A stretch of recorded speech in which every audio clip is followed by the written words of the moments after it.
O segundo diário de viagem é o título da lição 8, classe dos adolescentes. E eu sou o professor Denis Pereira, presbítero da AD Belém Campinas, campo presidido pelo pastor Paulo Freire. E é um prazer tê-los aqui para prepararmos juntos mais uma aula neste canal, que é o canal da Escola Dominical. Você, professor, professora, você, aluno entusiasta da Escola Dominical, seja bem-vindos aqui ao nosso canal. Se não está inscrito ainda, inscreva-se, ative as notificações, dê like no vídeo, deixe o seu comentário que aparece aqui lá no finalzinho da nossa aula.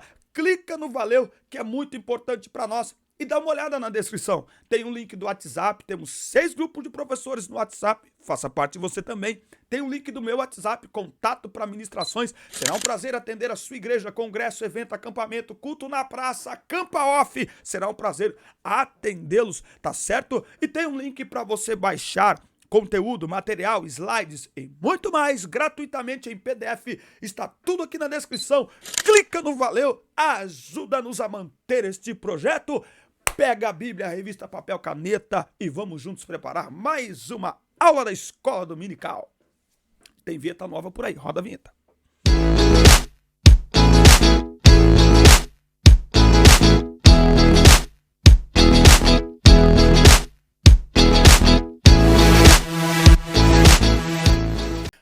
Aí está a nossa revista, o segundo diário de viagem. Se você não assistiu a lição 7, o link da playlist completa está aqui. Uma lição complementa a outra, tá certo?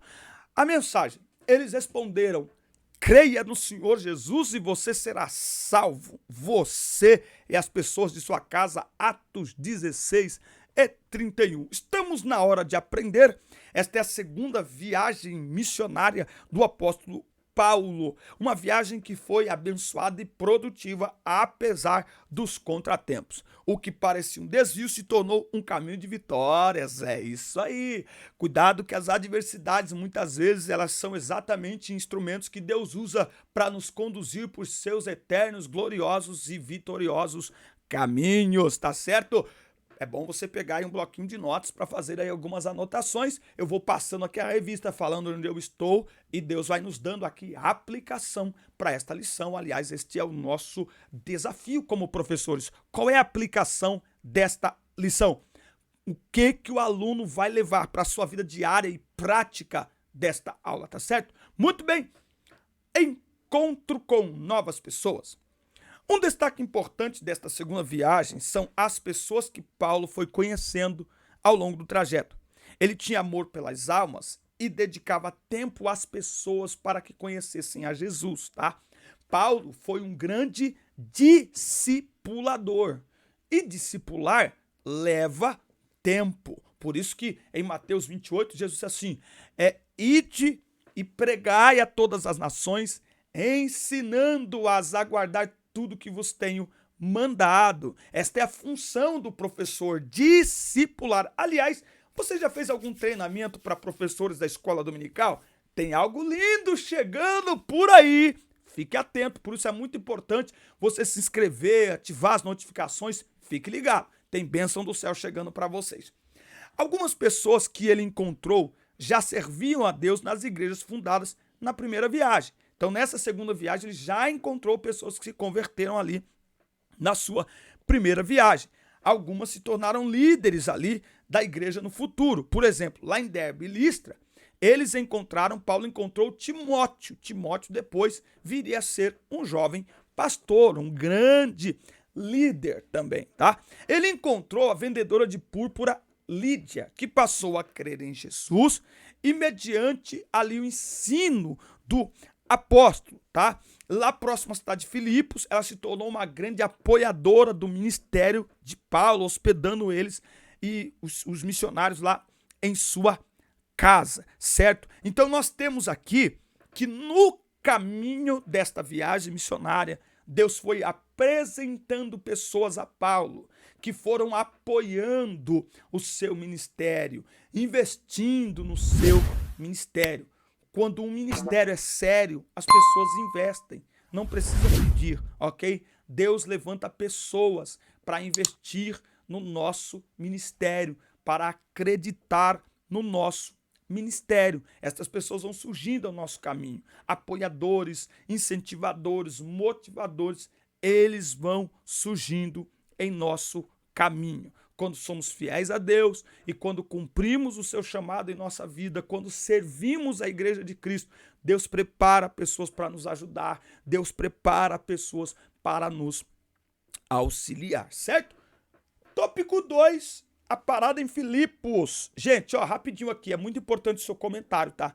Teve uma aula aqui de adolescentes que nós tivemos, se não me falha a memória, nós tivemos nesta aula, vou abrir aqui rapidão só para você ver, nós tivemos acho que mais de 40 comentários. Sabe o que o YouTube fez? O YouTube pegou esta aula minha e divulgou essa aqui, ó. Ó, 35 comentários, a lição 6 de adolescentes. 35 comentários, 1.100 visualizações. Sabe o que significa? Que o YouTube pegou o algoritmo, o robozinho do YouTube, ele viu esse monte de gente comentando aqui, ele falou, é interessante. E ele divulgou para mais pessoas que procuram por assuntos da IBD. Tá vendo como que você pode apoiar o canal financeiramente sem nenhum dinheiro? Então deixa aí o seu comentário, é muito importante para nós. Clica no joinha, dá like, dislike, faz alguma coisa pelo amor de Deus. A parada em Filipos. Filipos era uma cidade importante no Império Romano. O trabalho missionário neste local foi muito abençoado. Mas Paulo e sua equipe passaram por grandes dificuldades. Ó, tem apoiadores, tem motivadores, agora tem opositores, tá? Porque Paulo e Silas iam todos os sábados para o lugar de oração. E aí, uma jovem vidente começou a segui-los, não é? E é aqui que vai acontecer aquela confusão, porque Paulo ficou irritado, repreendeu o espírito maligno que estava nesta jovem, e aí os donos desta jovem, na verdade, esta jovem ela era uma escrava, ok? E os donos se aproveitavam deste dom, que na verdade era uma possessão maligna para ganhar dinheiro. Quando eles perceberam que agora a sua esperança de lucro tinha acabado, porque aquela mulher tinha sido liberta daquele espírito maligno, e eles não iriam mais ganhar dinheiro, eles acusaram Paulo de provocar desordem pública. E dentro do Império Romano, uma das formas do Império Romano governar era mantendo a paz, ok? Então, e os judeus tinham como missão evitar quaisquer distúrbios. Então, quem provocava qualquer tipo de protesto, de distúrbio, de alvoroço, ele era acusado disso. Então, eles acusaram Paulo de ter ali provocado ali um distúrbio, e aí eles foram presos. E é lá nessa prisão que, ao invés de reclamarem, de murmurarem desta injustiça, eles oraram e cantaram. E aí vai acontecer um grande terremoto, vai abalar a prisão, as portas da prisão vão se abrir, e aí o carcereiro, ele grita assustado, e ele diz assim, escuta, o que aconteceu? E ele vai tentar se matar, porque ele seria punido por isso, tá? Um carcereiro romano, ele paga com a própria vida, se houver fuga de prisioneiros. Mas aí Paulo gritou, não te faças nenhum mal, nós estamos todos aqui, ninguém fugiu, e por conta disso, o carcereiro chamou Paulo, e eles levou Paulo para sua casa, certo? E lá lavou ali as feridas provocadas ali pela surra que Paulo havia tomado, e perguntou, o que a gente faz? E aí ele diz, crê no Senhor Jesus Cristo, e será salvo você e a sua casa. E a Bíblia diz que naquele mesmo instante, Paulo pregou para eles e batizou ele e toda a sua casa, certo? Então havia um propósito divino. O inimigo achou que iria envergonhá-los. Então, mexeu, vou mandar prender. Mas a prisão de Paulo resultou na salvação de toda uma casa e o nome do Senhor foi glorificado. Então, na nossa vida, quando nós estamos na direção de Deus, até as adversidades são transformadas em motivos de honra e glória ao nome de Jesus. Na nossa vida tem uma frase que eu digo que o propósito é maior que a nossa dor. Então Paulo foi preso, Paulo foi acorrentado, mas o propósito não ficou preso. O propósito continuou vivo dentro de Paulo, de maneira que na prisão o Senhor foi glorificado e o propósito seguiu avante, e o propósito seguiu firme. Então, nós não podemos deixar de cumprir o propósito para o qual fomos chamados, que é pregar o evangelho, que é falar de Cristo às pessoas por causa das adversidades. As adversidades são transformadas em meios pelos quais o nome do Senhor é conhecido. Então, Paulo não parou a sua missão, mesmo porque ele foi preso. Aquela prisão que para o inimigo podia ser uma oportunidade para atrapalhar o propósito, ela promoveu. Isso aí. A adversidade não atrapalha o propósito, ela promove. A adversidade não bloqueia o propósito, ela cria novas oportunidades, ela cria novos caminhos. A gente precisa prestar atenção nisso, certo? Muito bem. Aí nós temos, aqui no tópico 3, a parada em Tessalônica e Bereia. Após saírem da prisão, Paulo e Silas se despediram dos irmãos de Filipos e partiram para Tessalônica e Bereia. Aqui em Bereia tem algo que eu acho assim muito interessante, que é a postura dos irmãos diante da palavra. Olha o que a Bíblia diz aqui em Atos, capítulo 17 e o versículo 11.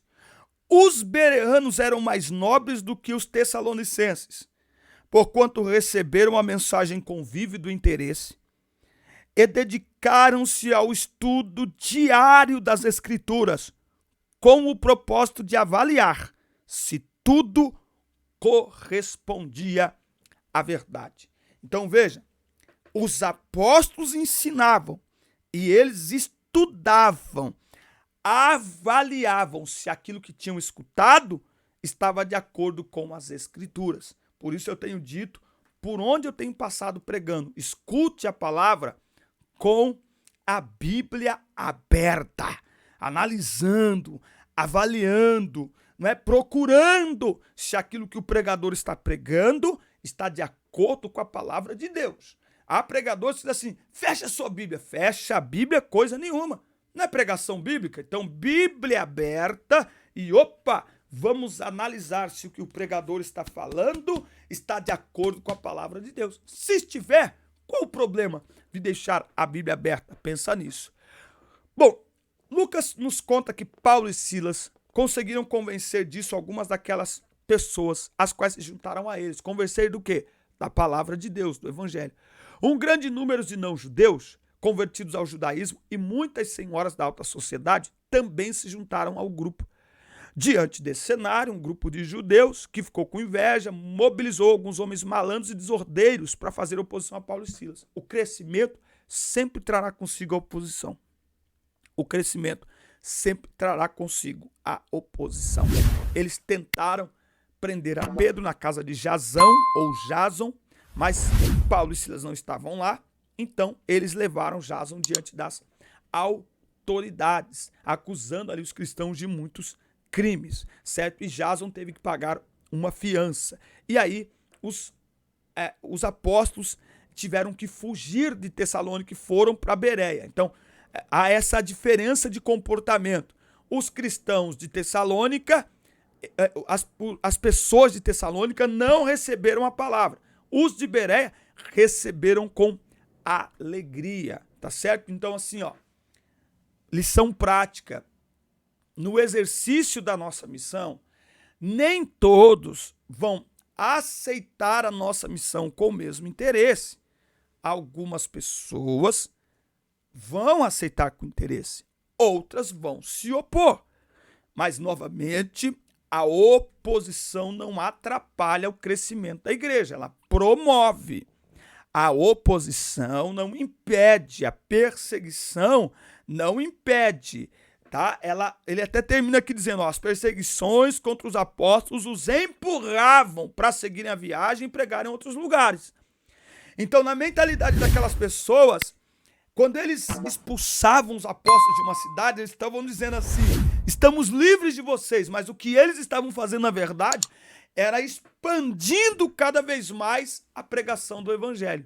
Era promovendo cada vez mais o reino de Deus. Então, por isso que a Bíblia diz em Romanos 8 e 28, que o Senhor, ele que todas as coisas contribuem para o bem daqueles que amam a Deus, que são chamados segundo o seu propósito. E a Bíblia também diz em Jó 42, que nenhum dos planos do Senhor podem ser impedidos. Então o plano do Senhor era que o evangelho fosse pregado a todas as nações.